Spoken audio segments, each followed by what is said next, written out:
साईनाथ महाराज की जय।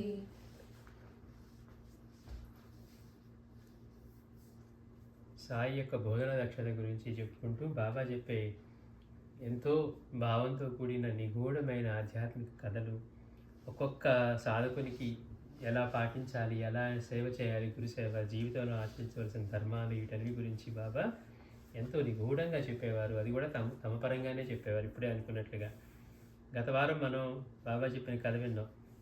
నేను ఒకప్పుడు ఒక ఫకీర్తో ఉన్నాను. ఆ ఫకీర్ భోజన ప్రియుడు. ఒకరోజు నన్ను ఆయన్ని ఒకరు విందుకి ఆహ్వానించారు. అప్పుడు ఫకీర్ భార్య వచ్చి ఒక కొండ ఇచ్చిందట బాబాకి. ఇచ్చి అందులో రుచికరములైన వంటకాలను తీసుకురమ్మని అన్నది.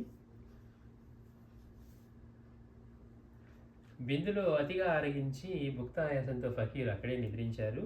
నేను మాత్రం వంటకాలను వీపుపై పెట్టుకొని ద్రవాహారంతో నిండినటువంటి కుండను నెత్తిన పెట్టుకొని ఫకీర్ ఇంటికి నడిచాను. అయితే మధ్యలో దారి తప్పి మాలపల్లిలో కొంతసేపు విశ్రమించాను. అప్పుడు కుక్కలు మొరగగానే మళ్ళీ బయలుదేరి వెళ్ళి వంటకాలను ఫకీర్ భార్యకి ఇచ్చాను. అప్పటికే ఫకీరు ఇంటికి చేరడం వల్ల ముగ్గురం కలిసి భుజించాం. ఆయన మళ్ళీ అక్కడ భుజించారు, మళ్ళీ ఇక్కడ భుజించారని చెప్తున్నారు. నిజమైన ఫకీర్లు చాలా అరుదు అని చెప్తున్నారు. అది బాబా చెప్పిన కథ. ఈ కథ ఎంత నిగూఢమైందో మాస్టర్ గారు చెప్తున్నారు. ఈ కథలో ఫకీరు జిహ్వ చాపల్యాన్ని జయించని భోజన ప్రియుడు.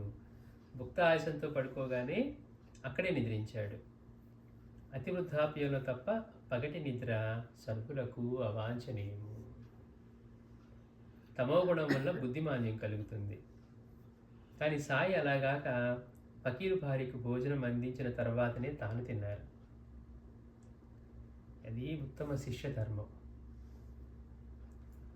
గురువుకి అర్పించిన తర్వాతనే, మనం గురు చేతిలో చూస్తాం, గురువుకి అర్పించకుండా నువ్వు తింటున్నావట్రా అంటే మళ్ళీ ఆయన తీసుకొచ్చి గురువుకి అర్పించి రెండో భిక్ష చేసుకొని తింటాడు. మళ్ళీ బాగా శరీరం ఇదయ్యేసరికి మళ్ళీ గురువు అడుగుతారు, మీకు ఇచ్చిన తర్వాత మళ్ళీ భిక్ష తెచ్చుకుంటుంటే మళ్ళీ అది కూడా ఇవ్వమంటారు. అంటే గురువుకి భిక్ష సమర్పించి గురువు ఇచ్చిన ప్రసాదం తినాలి. అందుకని ఇక్కడ బాబా ఎంత అద్భుతంగా ఆచరించారు. విందుకు పెట్టినా కానీ ఆయన భుజించకుండా గురువు యొక్క పత్ని అడిగింది కనుక అవి తీసుకొని వచ్చి ఆవిడకి ఇచ్చిన తర్వాతనే ఈ బాబా ఆయన ఇక్కడ తిన్నారనమాట. అది చెప్తున్నారు. అది ఉత్తమ శిష్య ధర్మం. గురువుని ఎలాంటి భావంతో సేవిస్తాడో అలానే గురు భార్యని, బిడ్డలని కూడా సేవించాలని గురుగీతలో ఏం చెప్తుందంటే, గురువుని మనం ఏ భావంతో సేవిస్తామో అలానే గురుపత్నిని, గురుబిడ్డల్ని కూడా అదే రూపంగా సేవించాలని గురుగీత చెప్తుంది. సాధకుడు తాను దర్శించే సాధువులందరూ తన గురు స్వరూపాలని తలచి అలానే సేవించాలి.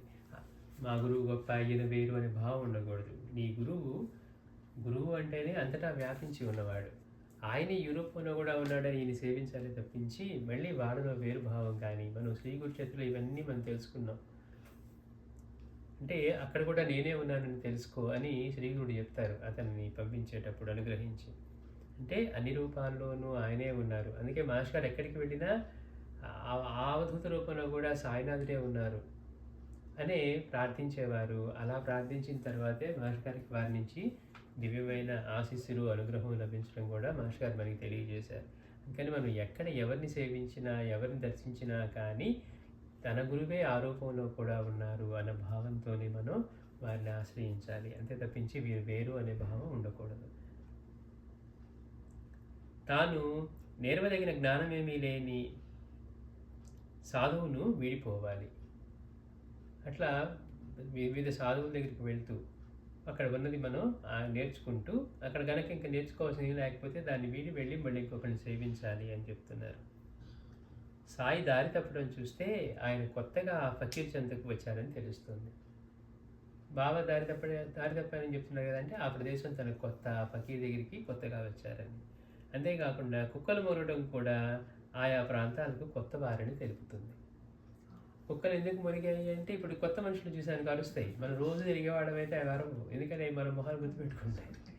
అంటే బాబా అట్లా ఒక్కొక్క సాధువుని అట్లా సేవించుకుంటూ ఒక సాధకుడు ఎలా ఉండాలి అని చెప్పిన దానికి ఈయన దగ్గరికి కొత్తగా వచ్చారు, అలా సేవిస్తూ ఉన్నారు. గురువుని ఏ భావంతో సేవిస్తూ ఉన్నాడో గురుపత్నిని అలానే గౌరవించి సేవించారు.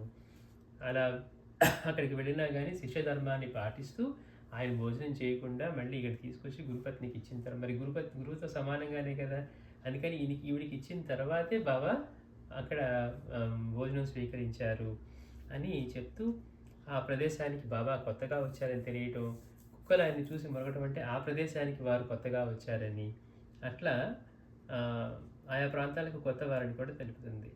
ఈ కథల గురించి ఆలోచించే కొద్దీ సాధు జీవనానికి సంబంధించిన విధి విషేదాలు ఎంతో చక్కగా బోధపడగలవు. అంటే బాబా చెప్పిన ఇంత చిన్న కథలా ఉంది, చూస్తానికి బాబా ఏదో భోజనానికి వెళ్ళారు, ఆయనతో పాటు ఆయన నిద్రపోయాడు, బాబా భోజనం వచ్చాడు అనుకుంటున్నాం. కానీ ఒక సాధకుడు ఎలా గురువుని సేవించాలి, తర్వాత గురువు యొక్క కుటుంబాన్ని, గురువు యొక్క గురుపత్నిని, తర్వాత అలాగే గురు బిడ్డల్ని ఎలాంటి భావంతో చేయాలి, ఇవన్నీ పైగా తమో గుణంతో ఉండి భోజనం చేసి అంటే జిహ్వ చాపల్యంతో నిద్రించడం, పగలు నిద్రకూడదు, అందుకే ఆయన నిద్రించలేదు, కానీ ఆయన నిద్రపోయారు.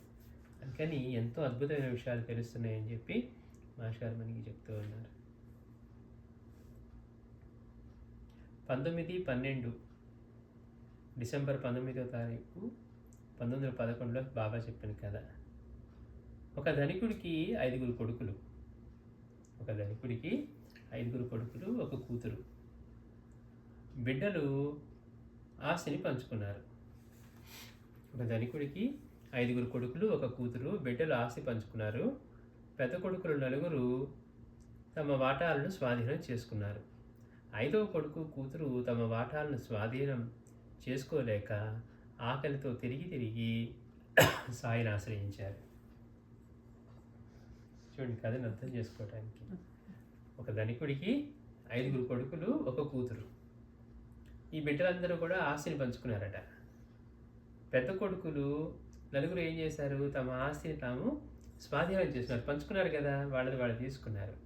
ఈ 5వ కొడుకు, ఈ కూతురు తమ వాటాలను స్వాధీనం చేసుకోలేక ఆకలితో తిరిగి సాయిని ఆశ్రయించారు. వారి వద్ద 6 బండ్ల నిండా నగలున్నాయి. వీటిలో 2 దొంగలు అపహరించారు. తక్కిన 4 మర్రి చెట్టు కింద ఉండిపోయాయి. ఏమైనా అర్థమవుతుంది కదా.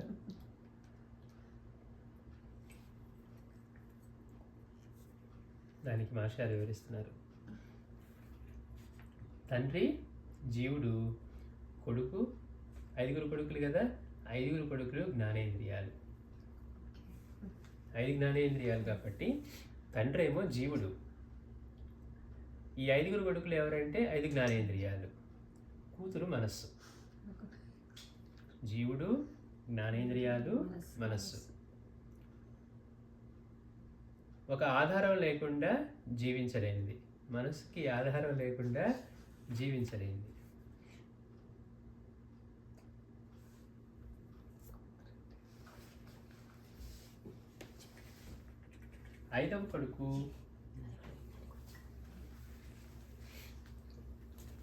ఐదవ కొడుకు ఘ్రాణేంద్రియం అంటే లేక శ్వాస. మనం వాసన చూస్తాం కదా, అంటే ముక్కు అని, అట్లా ముక్కుతో పనిచేసేదని. అంటే 5 జ్ఞానేంద్రియాలు ఇదొకటి కదా, వాసన చూడటం. ఆ ఇంద్రియం లేక శ్వాస. తక్కిన జ్ఞానేంద్రియాలు వాటి ఇంద్రియార్థాలను ఆశ్రయించడమే 4 కొడుకులు తమ వారి వాటాలను స్వాధీనం చేసుకోవడం. అంటే పెద్దవాళ్ళు 4 కూడా వాళ్ళకి పంచబడినటువంటి, వాళ్ళు పంచుకున్న వాటిని వాళ్ళు స్వాధీనం చేసుకున్నారు. 5వ కొడుకు, ఆ కూతురు మాత్రం చేసుకోలేకపోయారు. వాళ్ళు తిరిగి ఆకలితో తర్వాత బాబాను ఆశ్రయించారని చెప్పారు.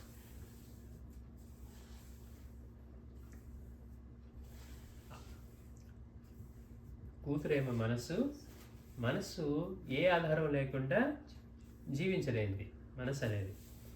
5వ కొడుకు ఘ్రాణేంద్రియం అంటే ఈ మన వాసన చూసేటువంటి ఇంద్రియం లేక శ్వాస అనొచ్చు.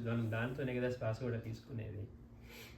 తక్కిన జ్ఞానేంద్రియాలు వాటి ఇంద్రియార్థాలను ఆశ్రయించడమే 4 కొడుకులు వారి వాటాలను స్వాధీనం చేసుకోవడం. మనసు అలా చేయలేకపోయింది. కారణం అది దేని గురించి యోచించినా ఈ సృష్టిలో ఏది తనది కాదని, ఏది శాశ్వతం కాదని తెలిసి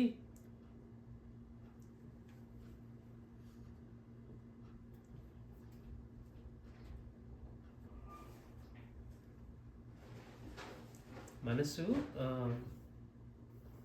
ఈ 4 ఇంద్రియాలేమో వాటి ఇంద్రియార్థాలను ఆశ్రయించారు. నలుగురు కొడుకులు వాటిని స్వాధీనం చేసుకోవడం అంటే మనసు అట్లా చేయలేకపోయింది. కారణం అంటే మనం ఆలోచించేది దేనితోటి మనసు పెట్టి ఆలోచిస్తాం. అందుకని అది దేని గురించి యోచించినా ఈ సృష్టిలో ఏది తనది కాదని, ఏది శాశ్వతం కాదని. అట్లా మనకి ముక్కు ఆలోచించదు, లేకపోతే చెవు ఆలోచించదు, కన్ను ఆలోచించదు.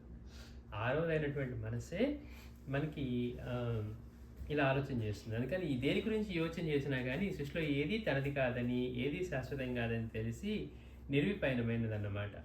అప్పుడు మనస్సుతో కలిసి లయించిన శ్వాస కూడా తన వాటా అయిన గంధాన్ని తన పరం చేసుకోలేకపోయింది. అంటే గంధం అంటే ఇక్కడ వాసన. అది మిగిలిన ఇంద్రియాలకు అర్థం. ఇప్పుడు ఈ గ్రహణేంద్రియం అంటే మనం దేంతో అయితే మనం వాసన చూడగలుగుతామో అది అది గ్రహణేంద్రియం. అంటే మనస్సు ఏమో ఆలోచించిందట. మనస్సు దేని యోచించినా కూడా ఇది తనది కాదు, ఇది తన ఏ సంబంధం లేదని తెలుసుకుంటుందట. అందుకని ఏవి శాశ్వతం కాదని తెలిసి నిర్విపైనమైందన్నమాట. ఈ మనసుతో కలిసిన శ్వాస మాస్టర్ గారు చెప్పింది ఏంటంటే అది గ్రహణేంద్రియం లేక శ్వాస. ఇప్పుడు మనసుతో కలిసింది శ్వాస. మనసుతో కలిసిన శ్వాస తన వాటా అయిన గంధాన్ని తన పరం చేసుకోలేకపోయింది. అప్పుడు ఆత్మస్వరూపి సద్గురువు అయిన సాయినవి ఆశ్రయించాయి.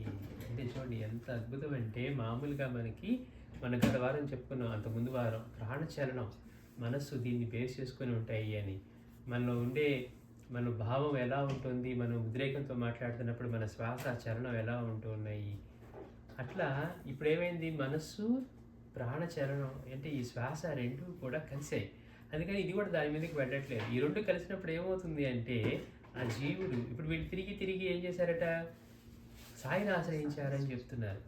అంటే అప్పుడు మనసుతో కలిసి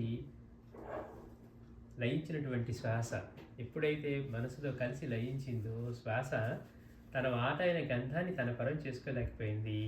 అప్పుడు ఆత్మస్వరూపి సద్గురువు అయిన సాయినవి ఆశ్రయించాయి. శమధమాదరుడు సాధన షట్క సంపత్తియును 6 నగల బండ్లు వారి వద్ద ఉన్నాయి. అంటే వారి దగ్గర 6 బండ్లు నగలు ఉన్నాయి అన్నారు. అంటే ఏంటట అంటే అవి వాళ్ళ సాధనా సంపత్తి, షట్క సంపత్తి. శమధమాదులు, తర్వాత సాధనా షట్కం అంటాం కదా, సాధనా షట్క సంపత్తి అనే 6 బండ్లు వారి దగ్గర ఉన్నాయి. మనం అదే అనుకున్నాం, వారు వాటాలు తీసుకోలేరు కానీ వీళ్ళ దగ్గర 6 బండ్లు నగలు ఉన్నాయని చెప్తున్నారు. అందులో మళ్ళీ 2 దొంగలు దోచుకున్నారంటున్నారు. అంటే అవి ఏంటట, ఎప్పుడైతే మనసు శ్వాస అయినాయో అప్పుడు ఆత్మస్వరూపి సద్గురువు అయిన ఆయన్ని ఆశ్రయించాయి. అందుకని వాళ్ళు తిరిగి అంటే ఆ సాధనలో మళ్ళీ సద్గురువు దగ్గరికి వచ్చారు, అదే సాయి దగ్గరికి వచ్చారని బాబా చెప్తున్నారు. వచ్చిన తర్వాత ఏమైందట అంటే వారి దగ్గర 6 బండ్ల నగలు ఉన్నాయి. అంటే వారి దగ్గర ఈ బాబా దగ్గర రావటము, ఈ మనసు ఇవి లయించడంతో వారి దగ్గర శమధమనాదులు అంటే అంతేకాకుండా ఈ సాధన సంపత్తి ఇవి 6 బండ్ల నగలుగా చెప్తున్నారు. అవి వాళ్ళకి చేకూరాయి సద్గురువు దగ్గర. ఈ శమధమాదులను ఈ 6 ఉన్నాయి. అందులో నామరూపాల ప్రభావాలైన విషయ చింతనను దొంగలు 2 బండ్లను అపహరించారు.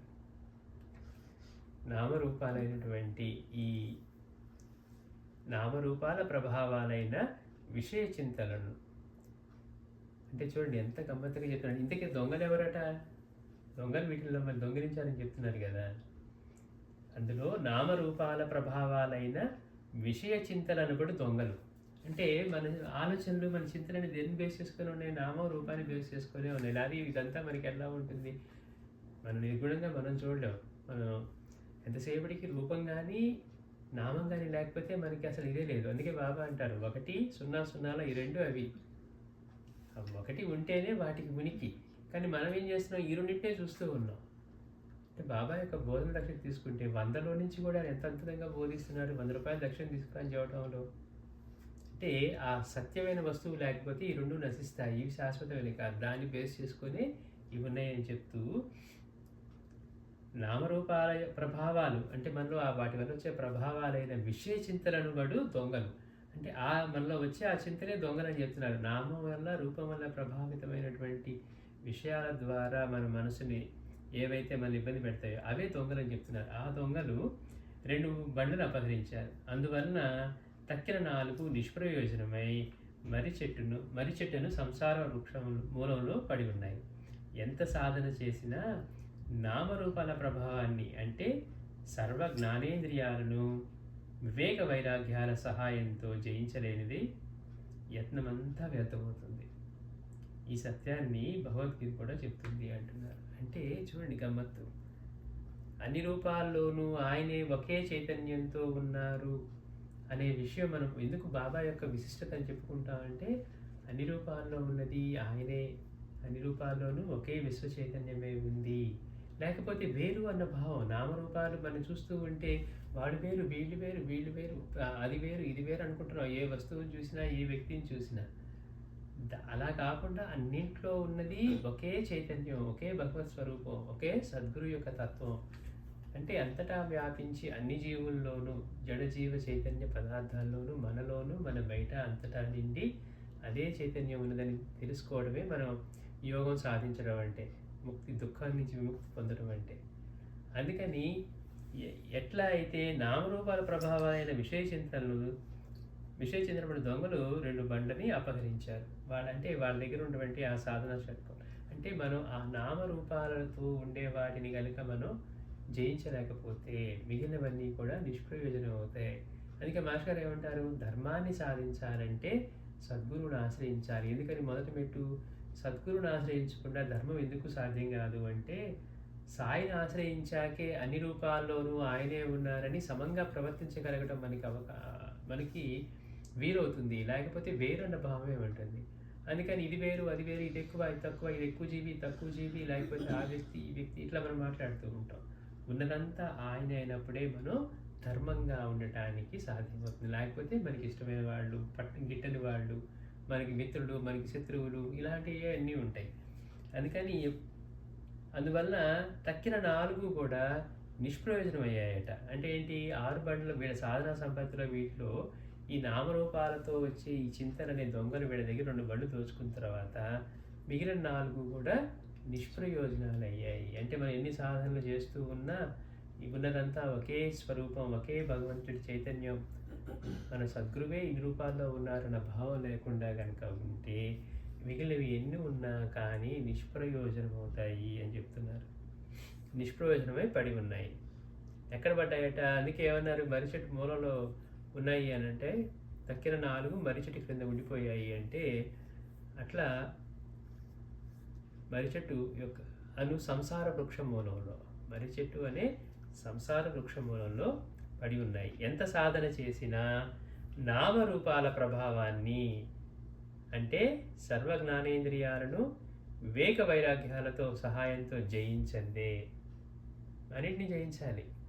అలా జయించందే యత్నమంతా వ్యర్థమవుతుంది. ఈ సత్యాన్ని భగవద్గీత కూడా తెలుపుతుంది అంటారు మాస్టర్. శ్రీ సచ్చిదానంద సద్గురు సాయినాథ్ మహారాజ్ కీ జై.